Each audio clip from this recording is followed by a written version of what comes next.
Cada vez que se habla sobre la Inquisición hay una constante: tomarla como si fuera un todo, cayendo en un gravísimo error, dado que el cristianismo presenta diversas ramas. No es lo mismo un cristiano ortodoxo que un protestante o que un católico apostólico romano. Cada una de estas ramas posee sus propios ritos y autoridades máximas. Por ejemplo, el Papa es la autoridad máxima para los católicos apostólicos romanos, mientras que el Patriarca lo es para los ortodoxos rusos. Durante el virreinato, el Perú era un reino de España. Por lo tanto, la fe que abrazamos fue la católica apostólica romana.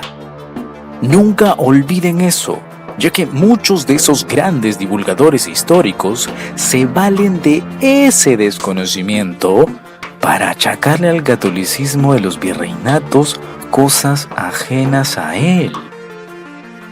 Esto es Historias desde la Niebla, y a continuación conocerás toda la verdad sobre las Inquisiciones en Europa. Contrario a lo que la mayoría cree, la Inquisición no fue concebida por España, sino por el mismísimo Papa Lucio III, allá por el año 1184, durante el Concilio de Verona. Durante aquella época surgen con mucha fuerza doctrinas que pregonan contra la Iglesia, siendo la de los cátaros una de las más populares. Ellos sostenían que todo el mundo tangible era creación del demonio. Por lo tanto, el cuerpo físico no tenía ningún valor. Credos como este eran nocivos para cualquier sociedad, y por ello es que se buscó frenar a todo tipo de herejía como esta. Así es como surgiría el Tribunal de la Inquisición. La Inquisición continuará en el seno cristiano hasta el siglo XVI, cuando se produce la Reforma Protestante. Y tras ella surgen nuevas religiones, como los luteranos, los anglicanos, los calvinistas y un gran etcétera. Cada una de estas nuevas religiones reinterpreta el cristianismo a su manera y a la vez crean sus propios tribunales inquisitoriales. Es decir, surgen inquisiciones luteranas, anglicanas, calvinistas y así respectivamente. Precisamente serán estos nuevos tribunales protestantes los que saltarán a la fama mundial por sus intensivas cacerías de brujas. Porque sí, señores, los protestantes son quienes inician tales prácticas, ya que hasta antes de la Reforma, para la Iglesia Católica, la brujería era algo inexistente. Ello se tenía ya establecido desde el año 906, ya que en la ciudad de Trèveris se publicó el Canon Episcopi, un documento donde se establece que todo lo vinculado a las brujas son meros inventos motivados por conflictos personales entre pobladores. Por lo tanto, para los católicos, su existencia es imposible. Atención a esto, señores. Año 906. Prácticamente desde el inicio, la Iglesia Católica la tuvo clarísima. Entonces, ¿qué pasó? ¿Cómo es que la Inquisición Católica decide retractarse y dar cual verídica la existencia de la brujería? Bueno, sucede que tras la Reforma, las cacerías de brujas se tornan práctica común en los reinos protestantes e inevitablemente las noticias de ello llegaban hacia los reinos católicos. Recordemos que comparada a América, los poblados europeos estaban demasiado cerca los unos de los otros, por lo que es imposible impedir que el terror producido hacia la brujería se expanda por todo el viejo continente. Es así como en 1326, el Papa Juan XXII empieza a reconsiderar la postura de la Iglesia Católica respecto a la brujería, pero aún no la da por real. Así que de momento solo prohíbe a la hechicería. Ojo, no confundir a los brujos con los hechiceros, ya que los segundos eran simples personas que se dedicaban a elaborar ungüentos medicinales y efectuar ritos sanatorios, pero de índole pagano. Es por eso que hasta antes de 1326, estos hechiceros no eran condenados por la Iglesia Católica, dado que pese a ser paganos, su labor no atentaba contra la obra de Dios. Sin embargo, sus prácticas eran bastante similares a la de los brujos condenados por las iglesias protestantes. Y es eso lo que enciende las alarmas. Por ello, se decide prohibirlos. Los protestantes continuarán quemando brujos, mientras que los católicos no. Esto se mantendrá así hasta que en 1376, Nicolas Emmerich, un teólogo formado en la Universidad de París, publica el Directori Inquisitorum, donde sostiene que las brujas existen y su único objetivo es buscar el mal. Por lo tanto, atentan contra la obra de Dios. ¿Por qué se le ocurrió decir esto a ese señor? Y más importante, ¿por qué la Iglesia Católica lo toma en cuenta? Para responder ello, pongámonos en contexto y enrumbémonos a la Europa medieval. Una sociedad sumida en las guerras, la hambruna y las pandemias. Por lo tanto, todo el mundo busca respuestas ante tales calamidades. Y es que para ningún reino es fácil llevar a cuestas casi 100 años de guerra, reponerse del azote ocasionado por la pequeña era glacial que se vivió en aquella época, la cual arrasó con los cultivos, desatando una hambruna sin precedentes. Y ello sin contar a la infame peste negra, un mal que exterminó por completo a pueblos enteros para siempre. Para los pobladores, todas esas penurias obviamente no pueden ser obra de Dios, sino del demonio. Es así como los teólogos de la Universidad de París validan los planteamientos de Emmerich y concluyen de forma definitiva que en efecto la práctica de la brujería es la principal responsable de tales atentados.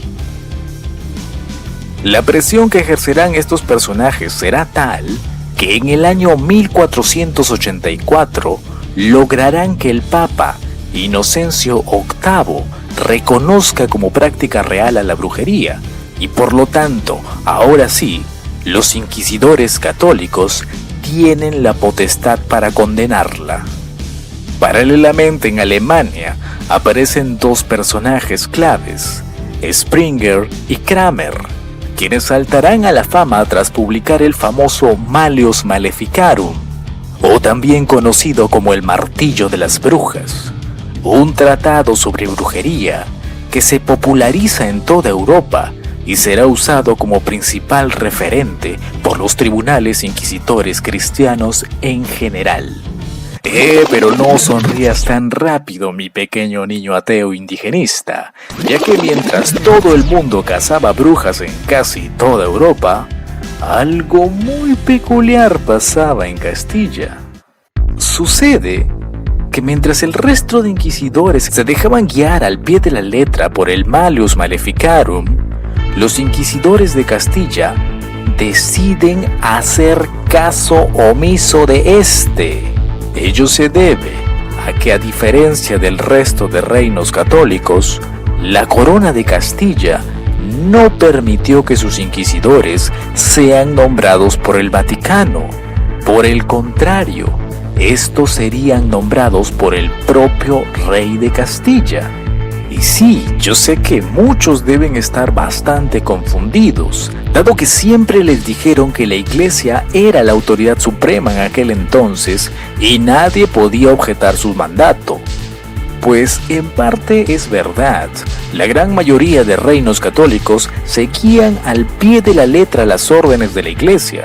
Sin embargo, los reinos de España optaron por continuar profesando el catolicismo, pero sin doblegar su principio de soberanía. Por tal motivo, toda orden de carácter externo, como las del Vaticano, eran evaluadas rigurosamente por los reyes, y si estos concluían que tales mandatos no eran los apropiados para el reino, no los implementaban. Por tal motivo, los inquisidores de Castilla nunca se dedicaron a cazar brujas, ya que rechazaron al Malleus Maleficarum y continuaron con el Canon Episcopi. ¿Y qué sostenía este texto? Pues que la brujería era una farsa. Los preceptos católicos del Reino de Castilla resultan ser de suma importancia para nosotros, dado que ese modelo será la base sobre la cual se implementará tanto la evangelización como la Inquisición en los virreinatos, con la ligera variante que los reyes de Castilla nunca planearon trasladar a la Inquisición hacia América. Por el contrario, optaron por solo dedicarse a evangelizar en el Nuevo Mundo. Sin embargo, ante la ausencia de un tribunal inquisitorial en los virreinatos, muchos católicos españoles relajaban las costumbres. Habían muchos casos de bigamia, idolatría y abuso por parte de encomenderos hacia los indígenas. Esto último era muy mal visto por las autoridades, dado que nunca fue política de la corona ni el cometerlos ni el dejarlos pasar por alto. Por ese motivo, tanto españoles peninsulares como criollos solicitan al rey de España que extienda la Inquisición hacia el Nuevo Mundo. Es así como en el año de 1571, la Santa Inquisición llega a América, pero no para perseguir brujas, porque recordemos que ellos nunca lo hicieron, ni tampoco para castigar a los indios, sino para protegerlos y además enfrentar a los falsos conversos europeos. Tal y cual como lo oyes, ningún indígena fue castigado, ni mucho menos torturado por el Tribunal de la Inquisición en América. Pero no solo eso, sino que muchos criollos se hacían pasar por indígenas para evitar ser castigados. Como pueden ver, es un error culpar a la Iglesia Católica por actos cometidos por las Inquisiciones protestantes, ya que ambas pertenecen a prácticamente mundos distintos. No obstante, la Inquisición católica tampoco estuvo limpia de manos. Por tal motivo, el Papa Juan Pablo II pidió perdón por ello a todo el mundo. Pero precisamente al haber ofrecido estas disculpas, a día de hoy la gran mayoría cree erradamente que la única Inquisición fue la católica, ignorando por completo la existencia de tribunales inquisitores protestantes, los cuales, hasta el día de hoy, a través de sus autoridades máximas protestantes, no se han disculpado por lo sucedido en aquella época. Algo realmente alarmante, ya que los condenados por sus tribunales superaron y de forma exagerada a los condenados por los católicos. Y ahora dime, ¿sabías todo esto? Déjame saberlo en los comentarios y no olvides dejar tu like y suscribirte si aún no lo estás. Esto fue Historias desde la Niebla y acompáñame a disiparlas.